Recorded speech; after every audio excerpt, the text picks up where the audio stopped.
نیند میں طاری ہونے والی چند کیفیات و عادات اور ان سے نجات کا حل۔ نیند انسان کے لیے اتنی ہی ضروری ہے جتنی زندہ رہنے کے لیے غذا۔ نیند پوری نہ ہو تو اگلے دن کے کارہائے زندگی انجام دینے میں دشواری کا سامنا کرنا پڑتا ہے۔ ایک بھرپور نیند روزمرہ کے معمولات زندگی کو پرسکون بنانے کے لیے بہت ہی ضروری ہے۔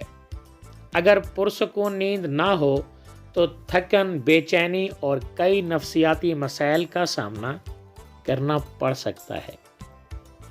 دوران نیند کون سی مختلف کیفیات و عادات ہماری نیند میں خلل کا باعث بنتی ہیں؟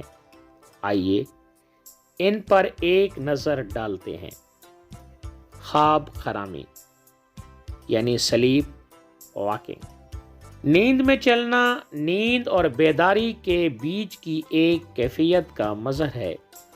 اس کیفیت کے دوران آدمی اپنے بستر سے اٹھ کر چلنا شروع کر دیتا ہے اور اس کیفیت کا شکار شخص اپنی حرکت سے مکمل لا علم ہوتا ہے۔ اس کیفیت میں آدمی کا بستر سے اٹھ کر بیٹھ جانا، باتھ روم جانا، گھومنا یا گھر سے باہر نکل جانا، صفائی کرنا اور ایسی مختلف حرکات کرنا شامل ہو سکتی ہیں۔ خواب خرامی کرنے والے افراد کی آنکھیں کھلی ہوتی ہیں مگر وہ مکمل طور پر اس سے لا علم ہوتے ہیں۔ تھکاوٹ، شراب نوشی، بے چینی، بیماری یا کچھ ادویات کے اثر سے بھی آدمی اس کیفیت کا شکار ہو سکتا ہے۔ اس کیفیت میں شدت آنے کی صورت میں معالج سے رجوع کیا جانا چاہیے۔ کچھ ایسے طریقے بھی ہیں جن کو اپنا کر اس کیفیت میں کمی لائی جا سکتی ہے۔ خواب کلامی۔ خواب کلامی بھی ایک طرح کی کیفیت ہے جس میں کوئی شخص نیند کے دوران باتیں کرتا ہے یا یوں کہیے کہ منہ سے آوازیں نکالتا ہے۔ انسان نیند کے دوران اس کیفیت میں بڑبڑاتا، چلانا، عجیب و غریب بے معنی الفاظ بولتا ہے۔ وہ آوازیں بے معنی بھی ہو سکتی ہیں اور دن بھر میں ہونے والے حالات کے بارے میں بھڑاس نکالنا بھی۔ نفسیاتی مسائل، شراب نوشی، کم خوابی، ذہنی دباؤ وغیرہ بھی خواب کلامی کا باعث ہو سکتے ہیں۔ خواب کلامی کے شکار فرد کو اپنی اس کیفیت کا اس وقت تک بالکل بھی احساس نہیں ہوتا جب تک کہ اسے اس کی آوازیں ریکارڈ کروا کر نہ سنائی جائیں۔ یہ ایک بے ضرر عادت ہے، اس میں پریشان ہونے کی ضرورت نہیں۔ اکثر خواب خرامی یا دورانہ خواب سے متاثرہ افراد بھی اس کا شکار ہو سکتے ہیں۔ فی الوقت تک اس کا کوئی مکمل علاج نہیں پایا جاتا، لیکن وقت کے ساتھ ساتھ یہ کیفیت خود بخود ٹھیک ہو جاتی ہے۔ روزانہ کی نیند کا شیڈول بنانے، شراب نوشی سے پرہیز، اسٹریس یا دباؤ سے بچنے اور رات کے وقت بھاری بھرکم کھانا کھانے سے گریز کرنے سے بھی اس عادت سے چھٹکارا پایا جا سکتا ہے۔ اگر یہ کیفیت شدت اختیار کر جائے تو کسی اچھے معالج سے رجوع کر لینا چاہیے۔ نیند میں جھٹکا۔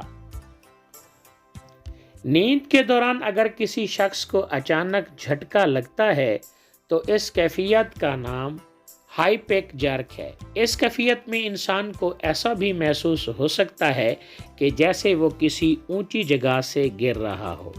یہ کیفیت اکثر نیند کے آغاز میں یا کچی نیند میں طاری ہوتی ہے۔ جب ہم سوتے ہیں تو ہمارے جسم کے پٹھے سکون کی حالت میں آتے ہیں اور اچانک مسلز کے کھچاؤ کی وجہ سے جھٹکا محسوس ہوتا ہے اور ہم بیدار ہو جاتے ہیں۔ زیادہ تر تھکاوٹ، اسٹریس کی وجہ سے نیند میں جھٹکا محسوس ہوتا ہے اور یہ ایک نارمل مظہر ہے۔ خوابی دورے۔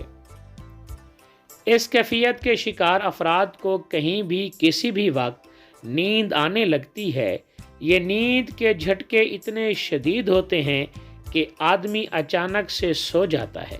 یہ نیند کے جھٹکے چند سیکنڈ سے کئی منٹوں پر مشتمل ہو سکتے ہیں۔ اس کیفیت کے شکار افراد کے لیے ڈرائیونگ یا مشینری وغیرہ کے کام خطرناک ثابت ہو سکتے ہیں۔ اس بیماری کی وجوہات مکمل طور پر واضح نہیں ہو سکیں، لیکن ماہرین کا خیال ہے کہ یہ جینیاتی مرض ہے۔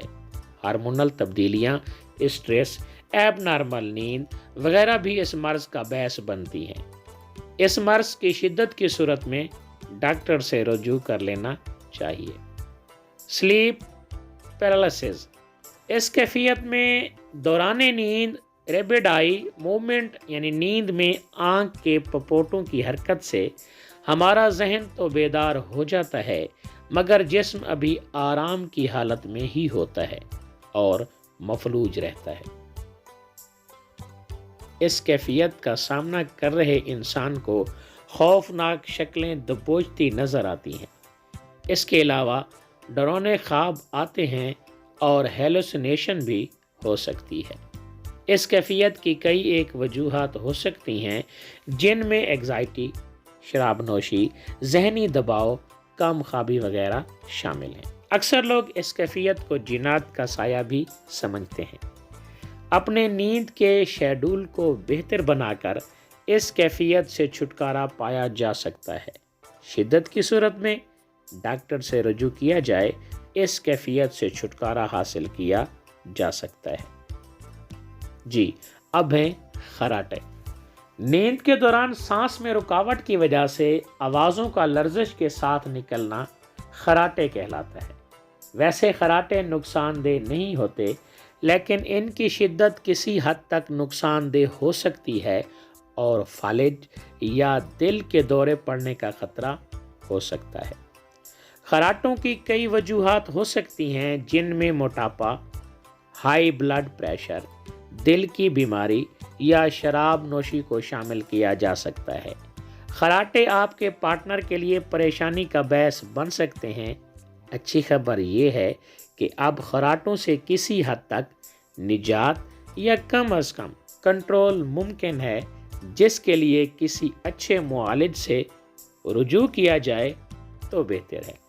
سیکسومنیا، نیند سے بیداری سے پہلے جب آپ سیکس سے متعلق کوئی خواب دیکھتے ہیں تو آپ کا جسم حرکت میں آ جاتا ہے، جس کی وجہ سے آپ اپنے ساتھ والے ساتھی کے ساتھ انجانے میں کچھ حرکات کر بیٹھتے ہیں۔ سلیپ سیکسیا سیکسومنیا کہلاتا ہے، لیکن گھبرانے کی کوئی بات نہیں، یہ ایک سلیپ ڈس آرڈر ہے۔ آپ کے ساتھ سونے والے افراد کو آپ کی عادات پر شک کرنے کی ہرگز ضرورت نہیں۔ یہ ایک نارمل رویہ ہے جس سے اس کیفیت کا شکار فرد بے خبر ہوتا ہے۔ نیند کی کمی، اسٹریس، شراب نوشی کے ساتھ ساتھ خواب کلامی یا خواب خرامی بھی اس کی وجہ ہو سکتی ہے۔ مناسب وقت کی نیند اور کسی اچھے معالج کے بتائے گئے مشوروں پر عمل کر کے اس کیفیت پر قابو پایا جا سکتا ہے۔ نیند میں بھوک کا لگنا، نیند کی حالت میں بھوک کا لگنا اور شدید بھوک کا لگنا ایک بیماری ہے جس سے اس کیفیت کا شکار فرد ناواقف ہوتا ہے۔ وہ رات میں نیند میں اٹھ کر کھانا کھاتا رہتا ہے، جس سے موٹاپے کا شکار ہو سکتا ہے۔ اس کی خاص وجوہات تو دریافت نہیں ہو سکیں، لیکن اسٹریس، ڈائننگ، اینگزائٹی، خواب کلامی یا خواب خرامی بھی اس کی وجہ ہو سکتی ہے۔ نیند کی زیادتی، اس کیفیت میں آدمی دن کے وقت اور کام کے دوران شدید نیند محسوس کرتا ہے۔ بدقسمتی سے نیند کرنے کے باوجود بھی اس کی نیند پوری نہیں ہو پاتی۔ نیشنل سلیپ فاؤنڈیشن کے مطابق 40% تک افراد کبھی نہ کبھی اس کا شکار رہے ہوتے ہیں۔ رات کو نیند نہ کرنا، وزن میں زیادتی، شراب نوشی، ذہنی دباؤ یا انجری وغیرہ سے بھی کوئی شخص اس کا شکار ہو سکتا ہے۔ اس کیفیت سے چھٹکارا حاصل کیا جا سکتا ہے۔ ریسٹ لیس لیگس سینڈروم۔ نیند کے دوران ٹانگوں میں بے چینی کی وجہ سے کچھ افراد کو مسلسل ٹانگیں ہلاتے رہنے کی عادت ہوتی ہے، جو کئی افراد کو ناگوار گزرتی ہے۔ پیروں میں جلن، خارش، تھکاوٹ، آئرن کی کمی، شراب نوشی اور کافی کی زیادتی وغیرہ اس کا باعث ہو سکتے۔ مساج اور ورزش کی مدد سے اس کیفیت پر قابو پایا جا سکتا ہے۔ اس کیفیت کی شدت تشویش کا باعث ہو سکتی ہے، لہٰذا ایسی صورت میں کسی اچھے ڈاکٹر سے رجوع کر لینا۔ جی تو آج کی اس نشست میں میں نے آپ کو نیند میں طاری ہونے والی چند کیفیات و عادات اور ان سے نجات کا حل بتایا ہے۔ ایسی اور ویڈیوز کو دیکھنے کے لیے ہمارے اس چینلز کو سبسکرائب کریں، کمنٹس کریں، تاکہ ہم ایسی بہترین معلومات آپ کی خدمت میں آئندہ بھی پیش کرتے رہیں۔ اب اجازت دیجیے، اللہ حافظ، جزاک اللہ۔